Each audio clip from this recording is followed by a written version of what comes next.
ng accessories kay Nano. So, actually wala pa siyang name pero tinatawag ko siya si Nano. Okay.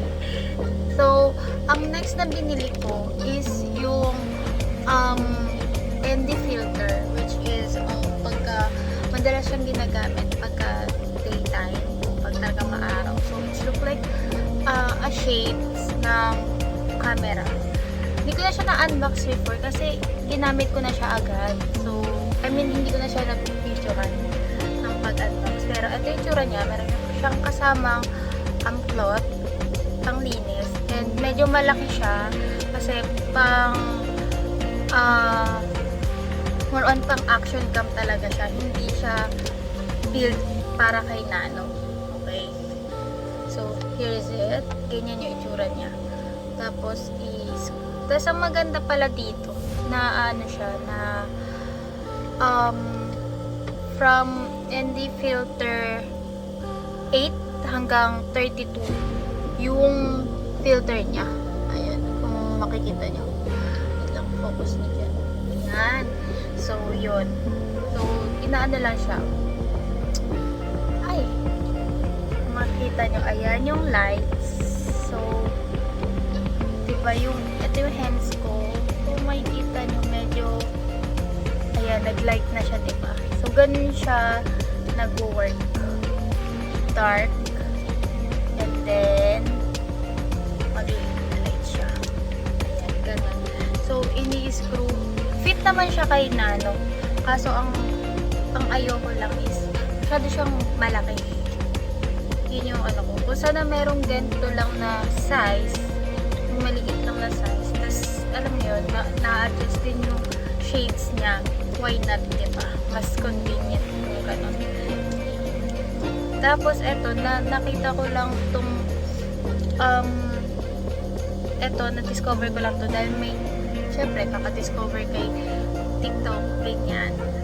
So, ayan. So, i-screw mo lang siya. Siyempre, be careful lang. Mukha lang siyang talagang hindi, yan. Ganito yung itsura niya kay Nano. Yan. As you can see, medyo malaki talaga siya. May dumi lang. Sorry, dumi yun. So, ayun yung itsura niya. At nakakapit kay Nano. So, ang ano lang dito, maganda siya gamitin, yun nga, outdoor, lalo na pagka morning. And then, ang parang one thing lang na napansin ko, pagka kunyari napadaan ka sa tunnel, yun, kasi may one time yung ginamit ko siya, first time ko siya ginamit, may dinaanan kami yung tunnel, so hindi na kami makita yung ganun yung ano niya, atake niya. Pero maganda siya sa talaga pagka maaraw. So, insert ko dito sa clip yung clip nung video during dun sa biyahe namin. Tapos nung pagdaan namin sa tunnel hanggang paglabas namin kung kailan nag-a-adjust yung filter niya or yung camera mismo. Hindi nag-a-adjust yung filter kasi yung mismong adjustment na lang ng camera niya. So, balik na natin itong original na lens niya. So, ang ano lang dito rin pala, ang disadvantage din pala doon sa ND filter is hindi siya waterproof. So, mas better na gamitin nyo to, yung original na lens niya, kaysa dun sa filter. Kasi alam ko walang rubber yung filter na to. So, ayan. Ito lang siya. Meron na rin siya kasamang case. So, maganda siya. And then, I will put the cloth here para hindi mawala. Ganyan. Yan pa rin siya. Okay. And then, next, ang last na dumating is here. So, buksan natin kung ano to. Pero, alam ko na kung alin to. Gusto ko lang may video para videohan ko lang. So here, kailangan ko na siyang ma-open kasi baka may defect, ganyan. medyo matagal na to sa akin at 1 week na rin siguro or more. Ay, parang hindi. Parang wala pa siyang 1 week. So,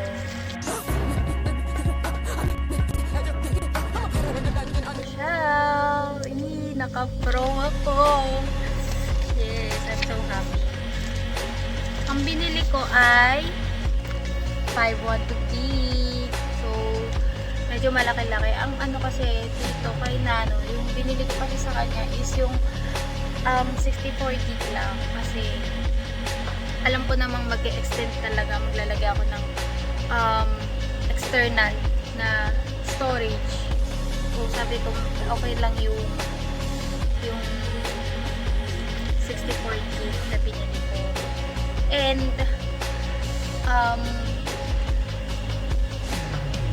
bago ako bumili ng camera, pinag-isipan ko talaga kung ano. I have 2 options talaga kung anong camera yung bibili.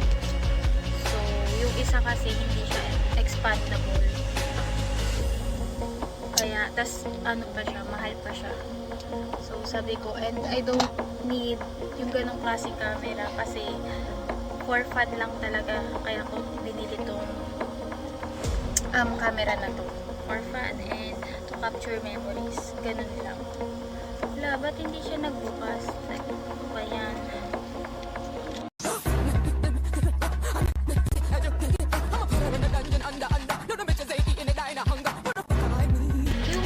Ito yung first time kong bumili ng memory card na yan, 500 gig na and naka-pro pa.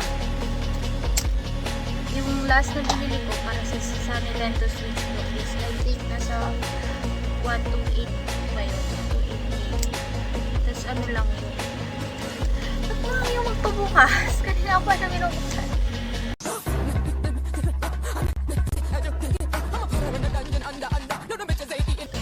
Buti na lang may kasamang get ko. Not sure kung talagang sinake off ko ba talagang may pin yan or so dito sa side nandito yung charger and nandito yung ano niya yung para sa memory card. So insert natin. Ayun, ayan, insert na natin. Nandun na siya, diba? So let's check yung ating camera. Ang ganda pag naka-landscape. So, eto na siya. Yan. So, let's see kung nagana ba talaga.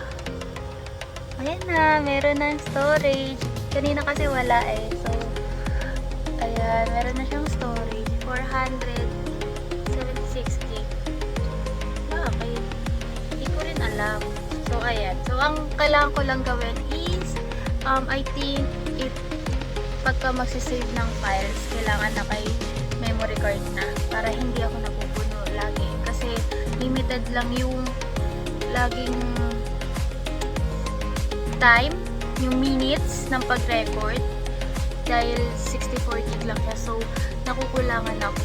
Ay, gusto ko sana yung parang habang ginagawa ko yung mga bagay-bagay, nag-video din ako. Just like phone, diba? Kaya niya yun. Kaso, ang problema ko sa phone, masyadong malaki, masyadong obvious, nakakahiya sa public. Mahiyain po ako, ganon.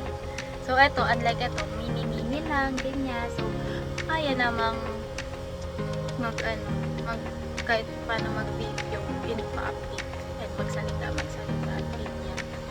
So, yun lang. So, sa setup ko muna to, ilalagay ko muna sa yung pag-save ng videos dun sa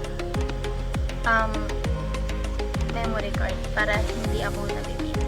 So, next na problema ko is yung battery nito kasi I think mga 200 minutes lang yung kaya ng battery. So, next time ko na yung poproblemahin pag nabibili na ako sa battery. Yan lang. So, thank you for watching!